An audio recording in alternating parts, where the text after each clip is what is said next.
क्या आपने कभी इस बात पर विचार किया है कि हमारे जीवन में आने वाले भयंकर संकट और दुखों के पहाड़ क्या वास्तव में हमें तोड़ने के लिए आते हैं, या फिर वे हमें उस परम सत्य और उस दिव्य शक्ति के द्वार तक ले जाने का एक माध्यम मात्र होते हैं, जिसे हम अपनी सुख सुविधाओं की चकाचौंध में भूल चुके होते हैं? हम अक्सर कहते हैं कि विधाता बड़ा निष्ठुर है, जिसने एक गरीब की झोपड़ी में अंधेरा कर दिया और एक पापी के महल को रोशनी से भर दिया। लेकिन क्या आप जानते हैं कि साक्षात माता लक्ष्मी और भगवान विष्णु का वास केवल स्वर्ण और वैभव में नहीं, बल्कि उस एक लोटा जल में भी हो सकता है जो एक भक्त पूरी श्रद्धा के साथ किसी पुराने पीपल की जड़ों में अर्पित करता है? आज की यह कहानी कोई साधारण लोक कथा नहीं है। यह आस्था, धैर्य और एक ऐसे अलौकिक चमत्कार की सत्य घटना है जिसने पूरे गांव की सोच को जड़ से बदल दिया। वर्मा स्टोरीज के सभी आत्मीय श्रोताओं को आपके अपने कथाकार विवेक वर्मा का सप्रेम नमस्कार। आज मैं आपको ले चलूंगा रामपुर नाम के एक ऐसे गांव में जहां गरीबी की मार झेल रहे एक साधारण से परिवार ने अपनी अटूट श्रद्धा से उस असंभव को संभव कर दिखाया जिसकी कल्पना मात्र से बड़े बड़े ज्ञानियों की बुद्धि चकरा जाए। आज हम जानेंगे कि आखिर पीपल के उस प्राचीन वृक्ष में ऐसा क्या छिपा था कि एक बार जल चढ़ाने मात्र से एक दरिद्र इंसान की 7 पुश्तों का भाग्य चमक गया। अपने हृदय को शांत कर लीजिए और मेरी आवाज के साथ जुड़ जाइए इस मर्मस्पर्शी और रोंगटे खड़े कर देने वाले अध्याय में। यह कथा है रामपुर गांव की, जहां धनीराम नाम का एक अत्यंत निर्धन परंतु परम संतोषी व्यक्ति रहता था। धनीराम के घर में उसकी पत्नी सुमित्रा और 2 छोटे बच्चे थे।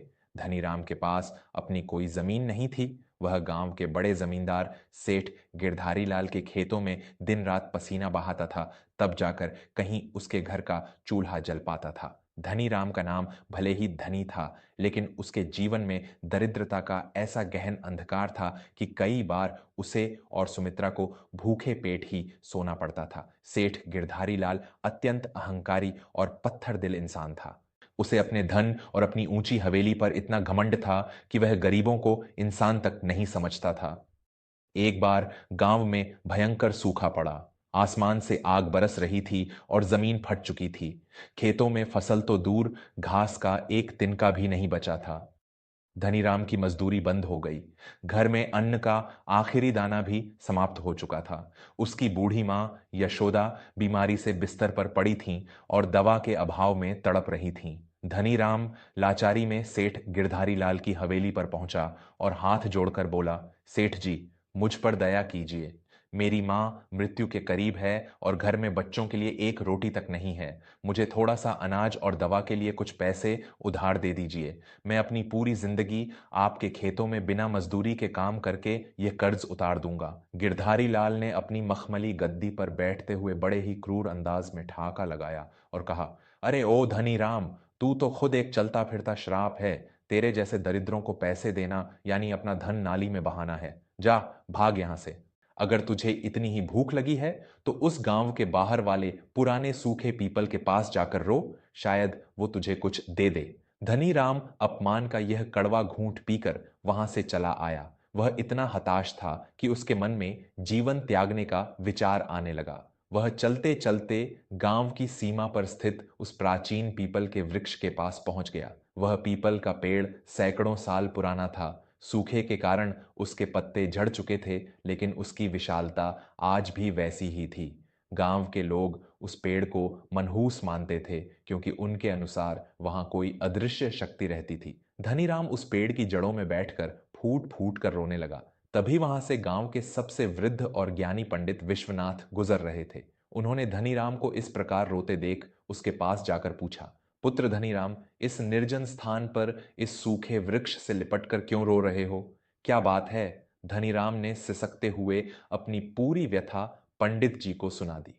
पंडित विश्वनाथ ने शांत भाव से धनीराम की ओर देखा और बोले, पुत्र, जिसे पूरी दुनिया सूखा और मनहूस पेड़ कह रही है, क्या तू जानता है कि इसमें साक्षात त्रिदेवों का वास है? इसकी जड़ों में ब्रह्मा, तने में विष्णु और शाखाओं में महादेव निवास करते हैं। और जहां भगवान विष्णु का वास होता है वहां माता लक्ष्मी अदृश्य रूप में स्वयं खींची चली आती हैं। तू हार मत मान, आज शनिवार है, कल रविवार और परसों सोमवार। तू बस 3 दिन पूर्ण श्रद्धा के साथ अपने घर के मटके का अंतिम बचा हुआ जल इस पीपल की जड़ों में अर्पित कर। अपनी व्यथा किसी इंसान को नहीं बल्कि इस जगत के स्वामी को बता। धनीराम के पास खोने के लिए अब कुछ नहीं बचा था। उसने पंडित जी की बात मान ली। अगले दिन रविवार था। घर में केवल एक लोटा जल बचा था जिसे सुमित्रा ने बच्चों के लिए रखा था। धनीराम ने वह लोटा उठाया। सुमित्रा ने पूछा, स्वामी, यह जल आप कहाँ ले जा रहे हैं? बच्चे प्यासे हैं। धनीराम ने भरे हुए स्वर में कहा, सुमित्रा, इंसानों से मांग कर देख लिया, अब उस विधाता के द्वार पर अंतिम प्रयास करने जा रहा हूं, तुम विश्वास रखो। धनीराम उस सूखे पीपल के पास पहुंचा। उसने श्रद्धा से मंत्रों का उच्चारण किया और वह एक लोटा जल पीपल की जड़ों में चढ़ा दिया। उसने पेड़ को गले लगाकर कहा, हे नारायण, हे माता लक्ष्मी, मैं नहीं जानता कि मेरे भाग्य में क्या लिखा है, लेकिन आज मैंने अपना अंतिम संबल आपको सौंप दिया है। अब आप ही मेरे बच्चों के रक्षक हैं। जल चढ़ाकर धनीराम जैसे ही वापस मुड़ा, उसे लगा कि किसी ने उसे पीछे से पुकारा है। उसने मुड़कर देखा, लेकिन वहां कोई नहीं था, परंतु उसने ध्यान दिया कि जहां उसने जल चढ़ाया था वहां की सूखी मिट्टी अचानक थोड़ी ऊपर की ओर उभर आई थी। उसे लगा कि शायद किसी जानवर ने खुदाई की होगी। अगले दिन सोमवार को धनीराम फिर से जल लेकर पहुंचा। जैसे ही उसने जल चढ़ाया वह उभरी हुई मिट्टी और अधिक साफ हो गई। धनीराम ने कौतूहलवश अपने हाथों से उस मिट्टी को हटाना शुरू किया। थोड़ी ही गहराई में उसे किसी धातु का स्पर्श महसूस हुआ। उसने और मिट्टी हटाई तो देखा कि वहां एक अत्यंत प्राचीन तांबे का कलश दबा हुआ था। धनीराम का हृदय धड़कने लगा। उसने चारों ओर देखा और चुपचाप उस कलश को बाहर निकाला। कलश पर मिट्टी की एक मोटी परत थी और उसका ढक्कन मोम से सील किया हुआ था। धनीराम उसे अपने फटे हुए कपड़े में लपेटकर घर ले आया। रात के सन्नाटे में जब सुमित्रा और धनीराम ने उस कलश को खोला तो उनकी आंखें फटी की फटी रह गईं। वह कलश मिट्टी से नहीं बल्कि अत्यंत दुर्लभ स्वर्ण मुद्राओं, रत्नों और प्राचीन आभूषणों से लबालब भरा था। सुमित्रा कांपते हुए बोली, स्वामी, यह क्या है? क्या हमने कोई चोरी की है? धनीराम की आंखों से आंसू बहने लगे। उसने कहा, नहीं सुमित्रा, ये चोरी नहीं है।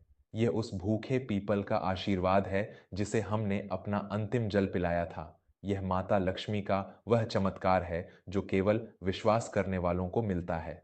परंतु धनीराम ने उन स्वर्ण मुद्राओं का उपयोग अपने ऐश आराम के लिए नहीं किया।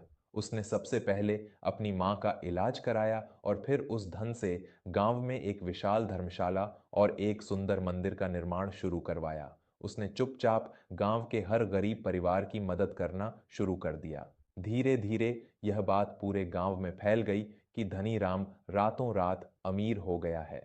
जब सेठ गिरधारी लाल को यह पता चला तो उसके पेट में ईर्ष्या का चूहा दौड़ने लगा। उसे विश्वास नहीं हो रहा था कि जिस भिखारी को उसने दुत्कार कर निकाला था आज वह उससे भी बड़ा रईस कैसे बन गया। गिरधारी लाल ने अपने गुप्तचरों से पता लगवाया कि धनीराम को यह धन कहाँ से मिला। जब उसे पीपल वाले चमत्कार का पता चला तो गिरधारी लाल के मन में लालच जाग उठा। उसने सोचा, अगर धनीराम को एक लोटा जल से इतना धन मिल सकता है तो मैं तो सोने के कलश में गंगा जल चढ़ाऊंगा, तब तो पीपल मुझे साक्षात कुबेर का खजाना दे देगा। अगले दिन शनिवार था। सेठ गिरधारी लाल ने पूरे गांव में डिंडोरा पिटवा दिया कि वह उस पीपल के पेड़ पर महाअभिषेक करने जा रहा है। वह हाथी घोड़ों के साथ दर्जनों पंडितों को लेकर उस पीपल के पास पहुंचा। उसने सोने के घड़े में गंगा जल भरा और बड़े ही अहंकार के साथ घोषणा की, हे पीपल देवता, देख, मैं तेरा उद्धार करने आया हूं। धनीराम जैसे भिखारी ने तो तुझे गंदा जल पिलाया था, मैं तुझे गंगा जल पिला रहा हूं, अब मुझे मेरा इनाम दे। जैसे ही गिरधारी लाल ने वह जल पीपल की जड़ों में डाला, पूरे गांव के सामने एक रोंगटे खड़े कर देने वाली घटना घटी। पेड़ की जड़ों से जल के स्थान पर अचानक काले जहरीले बिच्छू और सांप निकलने लगे। आकाश में बिजली कड़की और उस सूखे पीपल की एक विशाल सूखी टहनी टूटकर सीधे गिरधारी लाल की हवेली की ओर इशारा करती हुई गिरी।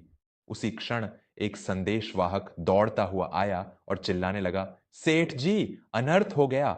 आपकी हवेली में बिजली गिरने से आग लग गई है और आपका सारा खजाना और गोदाम जलकर राख हो गए हैं। पूरा गांव दंग रह गया। गिरधारी लाल वहीं जमीन पर गिर पड़ा। उसकी सारी अकड़ और सारा अहंकार धूल में मिल चुका था। तभी वहां पंडित विश्वनाथ प्रकट हुए। उन्होंने गिरधारी लाल की ओर देखा और अत्यंत गंभीर स्वर में कहा, मूर्ख गिरधारी लाल, तूने पीपल को जल नहीं चढ़ाया, तूने अपने अहंकार का प्रदर्शन किया था। धनीराम ने वह जल नहीं, अपना विश्वास चढ़ाया था। माता लक्ष्मी केवल उसी के द्वार पर स्थिर होती हैं जहां समर्पण होता है, दिखावा नहीं। तूने उस दिव्य वृक्ष को व्यापार का साधन समझा, इसीलिए प्रकृति ने तेरा सब कुछ छीन लिया। गिरधारी लाल को अपनी गलती का एहसास हुआ। वह रोते हुए धनीराम के पास गया और उसके पैरों में गिर पड़ा। धनीराम, जो अब साक्षात बड़प्पन की मूरत बन चुका था, उसने अपने दुश्मन को भी गले लगा लिया और उसकी सहायता की। आज भी रामपुर गांव में वह पीपल का पेड़ हरा भरा खड़ा है। अब वह सूखा नहीं है, बल्कि उसके पत्ते सोने की तरह चमकते हैं। गांव का हर व्यक्ति अब पीपल की पूजा करता है, परंतु दिखावे के लिए नहीं, बल्कि उस श्रद्धा के लिए जो धनीराम ने सिखाई थी। श्रोताओं, धनीराम की यह कहानी हमें सिखाती है कि ईश्वर की शक्ति अटूट है। कई बार हम जीवन के संघर्षों में इतने थक जाते हैं कि हमें छोटे छोटे समाधान भी पहाड़ जैसे लगते हैं। पीपल पर जल चढ़ाना एक क्रिया हो सकती है, लेकिन उस क्रिया के पीछे छिपा हुआ आपका विश्वास ही वह चाबी है जो माता लक्ष्मी के खजाने का द्वार खोलती है। अपनी वाणी में मिठास रखिए, अहंकार को त्यागिए और जब सब रास्ते बंद हो जाए तो एक बार उस विधाता पर पूर्ण विश्वास करके तो देखिए। वह पीपल की सूखी जड़ों से भी आपके लिए खुशियों का झरना बहा सकता है। कैसी लगी आपको धनीराम के विश्वास और पीपल के उस अलौकिक चमत्कार की यह कथा? मैं आपका दोस्त विवेक वर्मा हमेशा यही प्रयास करता हूं कि वर्मा स्टोरीज के माध्यम से आपके पूरे परिवार के लिए केवल मनोरंजन वाली कहानियां न लाऊं, बल्कि जीवन का वह आईना लाऊं जो हमें एक सच्चा, विनम्र और आस्तिक इंसान बनने की प्रेरणा दे। यदि आज की इस कथा ने आपके हृदय को छुआ हो, यदि आपको धनीराम का वह समर्पण सत्य लगा हो, तो इस कहानी को अपने परिवार, अपने मित्रों और विशेषकर उन लोगों के साथ अवश्य साझा करें जो जीवन की कठिनाइयों से हार मान रहे हैं, ताकि वे भी उस परम शक्ति पर विश्वास करना सीख सकें। ऐसी ही और भी ऐतिहासिक, ज्ञानवर्धक और हमारे महान सनातन संस्कारों से जुड़ी कहानियों को सुनने के लिए हमारे चैनल वर्मा स्टोरीज से जुड़े रहें। हमेशा याद रखें, विश्वास में ही वह शक्ति है जो पत्थर को भी देवता बना सकती है। अपना और अपने पूरे परिवार का बहुत ख्याल रखें। धन्यवाद।